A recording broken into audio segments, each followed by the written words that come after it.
Apollo Theater, 1948. Two legends, one backstage, one moment.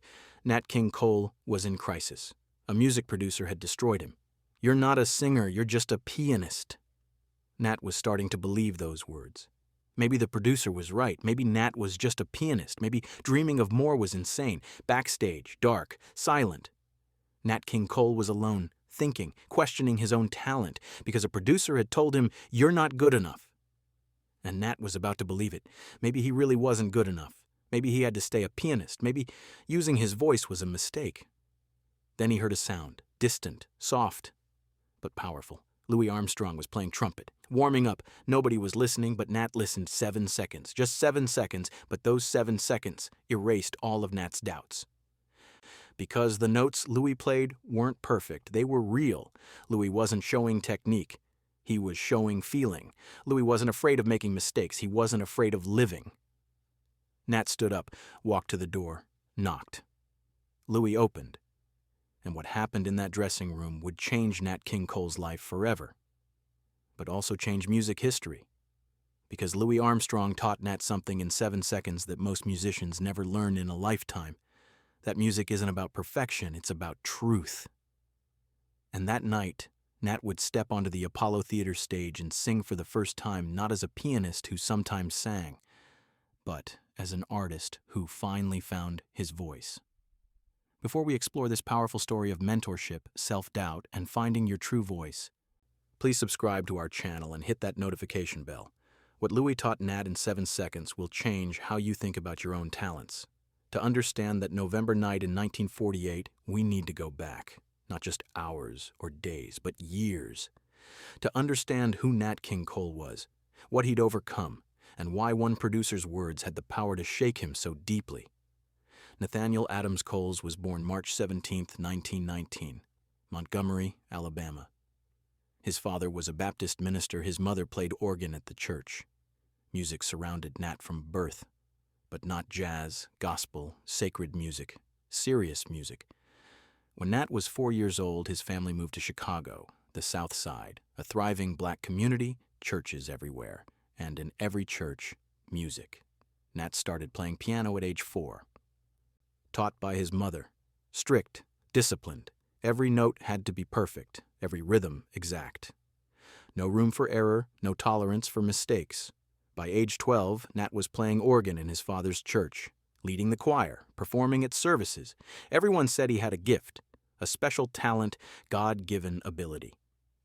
But Nat felt pressure, enormous pressure, to be perfect, to never make mistakes, to always meet expectations. In his teenage years, Nat discovered jazz, Duke Ellington, Earl Hines, Art Tatum, the piano giants. And Nat wanted to be like them, studied their techniques, practiced their styles, spent hours perfecting every run, every chord, every nuance. By 1937, when Nat was 18, he'd formed his first band, played clubs on Chicago's South Side, built a reputation as a technically brilliant pianist. Clean, precise, flawless. In 1939, Nat moved to Los Angeles, formed the King Cole Trio, Nat on piano, Oscar Moore on guitar, Wesley Prince on bass. The sound was revolutionary. No drums, no horns, just 3 instruments creating intricate, beautiful jazz. The trio became successful, recorded for Decca Records, played top clubs, built a following, but Nat rarely sang, would occasionally add vocals to a song, soft, quiet, almost apologetic, because Nat saw himself as a pianist. Singing was just something he did sometimes, not his real talent, not his true gift. Then in 1943, something happened that would plant a seed. A club owner requested Nat sing Sweet Lorraine during a performance. Nat hesitated, didn't want to, felt uncomfortable, but the owner insisted. So Nat sang, and the audience loved it, demanded more. Wanted to hear that smooth, gentle voice again? Nat was confused. He was a pianist. Why did people care about his singing? Over the next few years, Nat sang more, always reluctantly, always feeling like he was betraying his real talent, the piano. But audiences kept responding, kept requesting vocals, kept saying they loved his voice. Record executives noticed, started suggesting Nat focus more on singing, make it a priority, not just an occasional thing. But Nat resisted, felt torn, uncertain. By 1948, the King Cole Trio was hugely successful. Nat was wealthy, famous, respected, But he was also confused about his identity. Was he a pianist who sang, or a singer who played piano? The tension came to a head in November 1948. A music producer met with Nat, wanted to discuss his future. Nat hoped for encouragement, validation, support. Instead, he got criticism. Nat, you're a brilliant pianist, one of the best. But your singing? It's not there.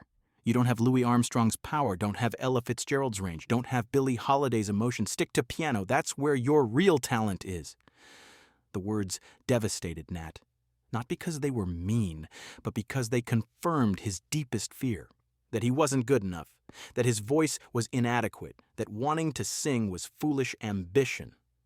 The information in this video is compiled from documented interviews, archival news, books, and historical reports. For narrative purposes, some parts are dramatized and may not represent 100% factual accuracy. We also use AI-assisted visuals and AI narration for cinematic reconstruction. The use of AI does not mean the story is fake. It is a storytelling tool. Our goal is to recreate the spirit of that era as faithfully as possible. Enjoy watching. That night, Nat had a performance scheduled at the Apollo Theater, Harlem's most prestigious venue. Every major black artist performed there. It was an honor, a validation, but Nat felt hollow. Arrived at the theater early, sat in his dressing room, stared at himself in the mirror, the producer's words echoing. You're not good enough. Don't have the power, don't have the range, don't have the emotion. Maybe it was true. Maybe Nat should stop trying, stop singing, just play piano, be satisfied with that. At least he was good at something. Louis Armstrong was also performing at the Apollo that night. Different show, different time slot, but same building, same backstage area. Louis was 47 years old, 25 years into his career, a living legend, had revolutionized jazz, changed music forever. But Louis wasn't just a great musician. He was a great human being, kind, generous, supportive of young artists. Never saw other musicians as competition, saw them as family. Louis had arrived early too. Was in his dressing room down the hall from Nat, preparing for his performance, warming up his trumpet, going through scales, practicing phrases, not for perfection, for connection, for feeling. Louis's approach to music was completely different from Nat's. Nat had been taught that every note must be perfect, that mistakes were failures, that technique was everything. Louis believed the opposite, believed that wrong notes didn't exist, only different choices. That emotion mattered more than precision. That connecting with the audience mattered more than impressing them. This philosophy came from Louis's background.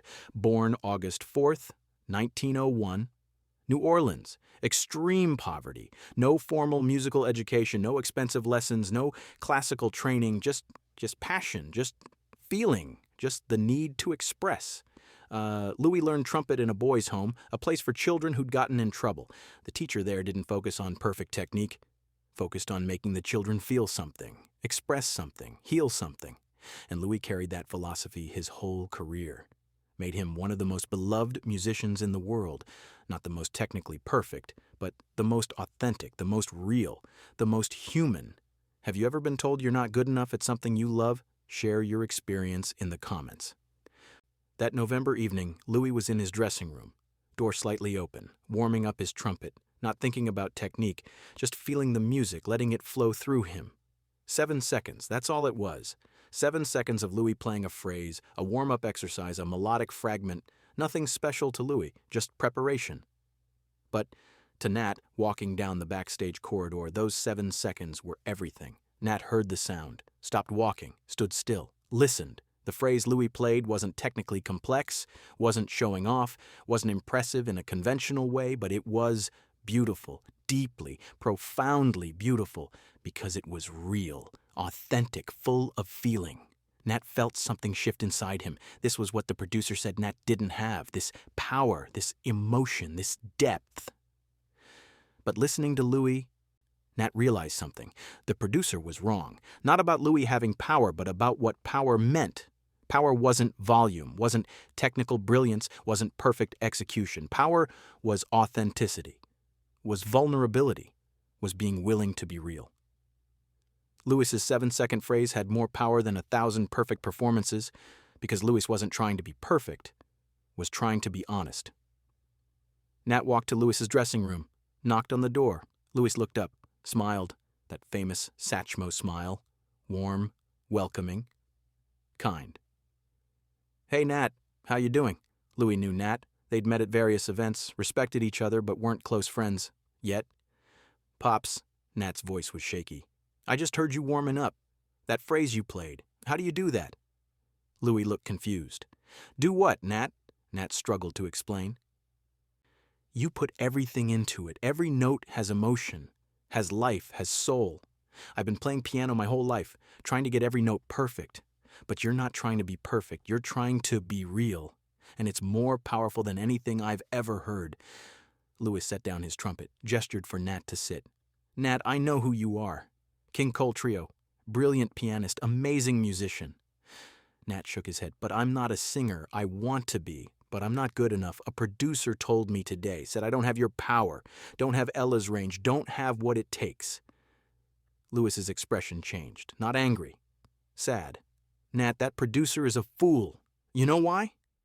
Nat waited. "Because he thinks music is about comparison, about being as good as someone else. But music isn't competition. Music is expression. You're not supposed to sound like me, or Ella, or anybody else. You're supposed to sound like you." Nat felt tears forming. "But what if me isn't good enough?" Louis leaned forward. "Nat, I heard you sing Sweet Lorraine on the radio last month. You know what I thought?"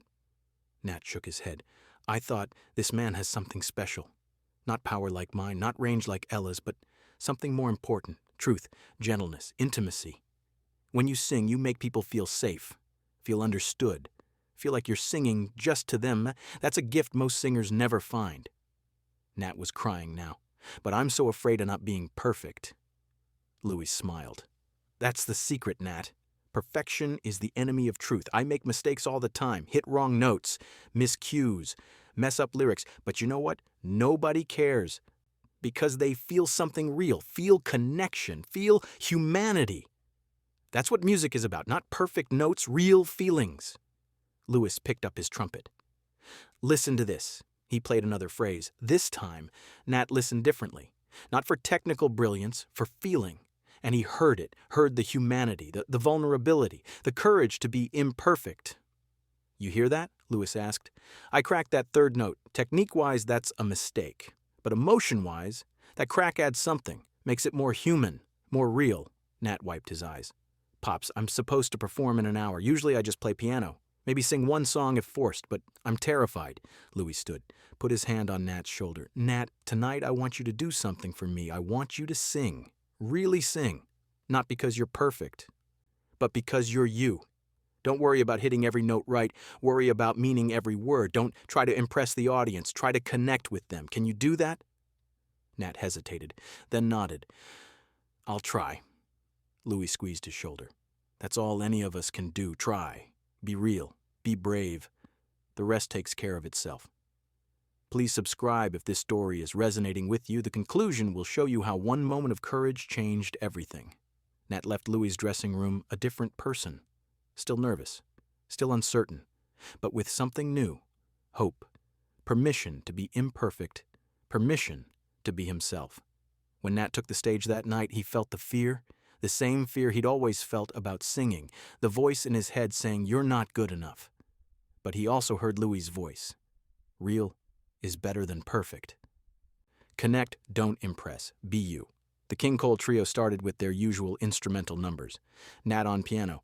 Brilliant as always, the audience loved it, applauded enthusiastically. Then came the moment, the song where Nat usually sang.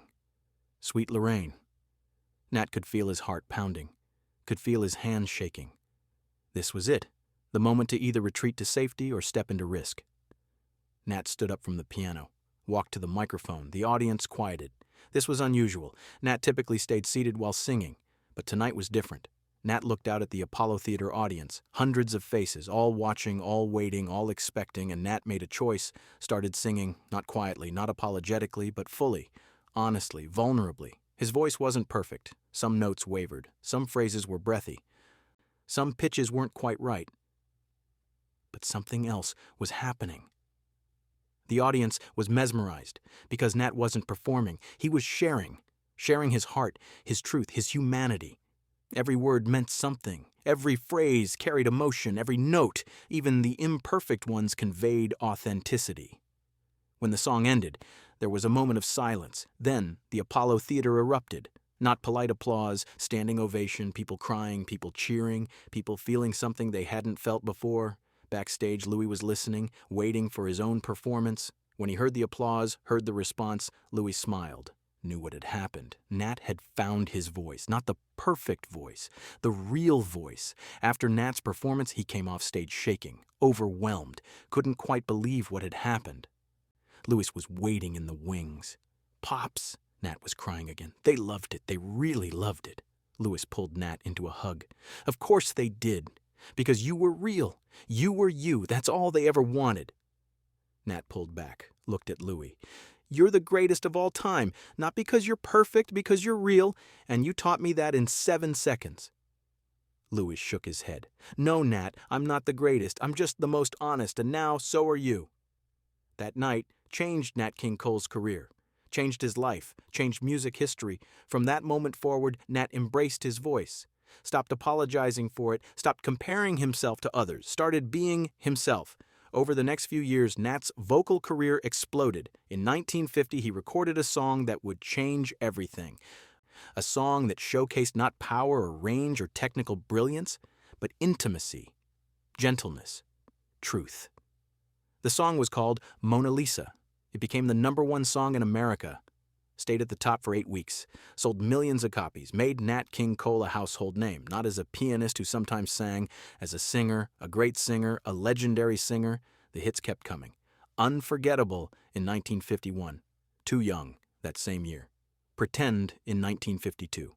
Answer Me, My Love in 1953. Song after song, each one showcasing Nat's unique gift. That intimate, gentle, honest voice that made listeners feel safe, feel understood, feel like Nat was singing just to them. Nat never forgot what Louis taught him. In every interview, when asked about his success, Nat would mention that night, that 7-second moment, that conversation. "Louis Armstrong changed my life," Nat would say. "Not by teaching me technique, by teaching me courage, the courage to be imperfect, the courage to be real." Nat and Louis became close friends, not just colleagues, real friends.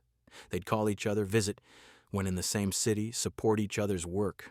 Louis would attend Nat's concerts. Nat would attend Louis's. They'd sit together afterwards, talk about music, about life, about the business of being an artist in America, about the challenges of being black artists in a segregated country.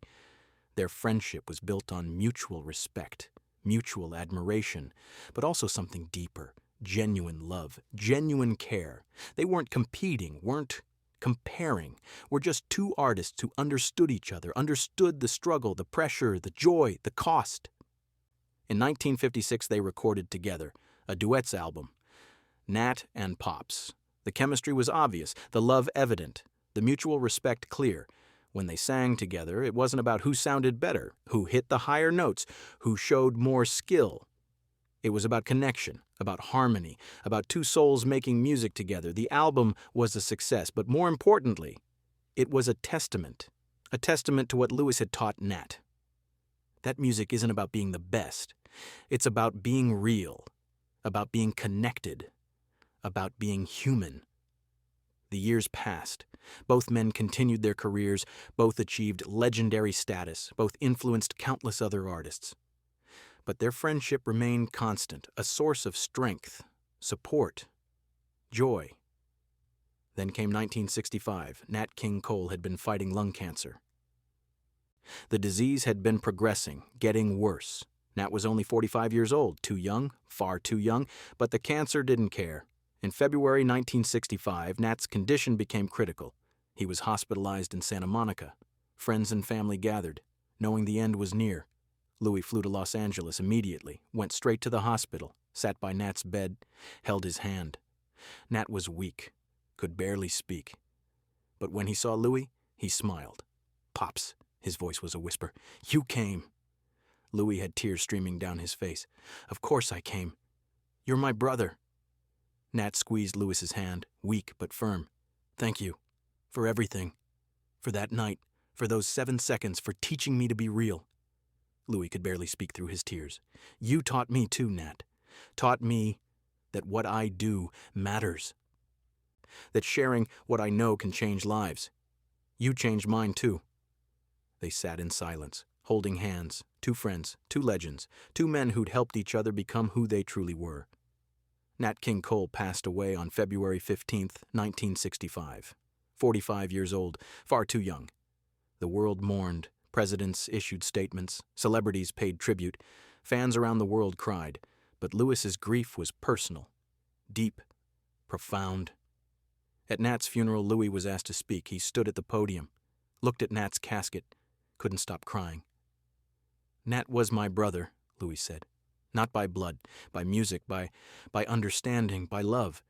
People think I taught Nat, but Nat taught me that what we do matters, that a 7-second moment can change a life, that being real is the greatest gift we can give. Louis paused, composed himself. Nat once told me I was the greatest of all time, but he was wrong. We were both just trying to be real, trying to be honest, trying to connect. And Nat did that better than anyone. His voice made people feel safe, feel loved, feel understood. That's not just great. That's necessary. That's healing. That's what the world needs. Louis couldn't continue. Sat down, still crying, still grieving the loss of his friend. After Nat's death, Louis carried the memory, the lessons, the friendship. Whenever young artists would ask Louis for advice, he'd tell them about Nat, about that night, about those 7 seconds. Don't try to be perfect, Louis would say. Try to be real. That's what Nat learned. That's what changed his life. That's what the world needs from you, too.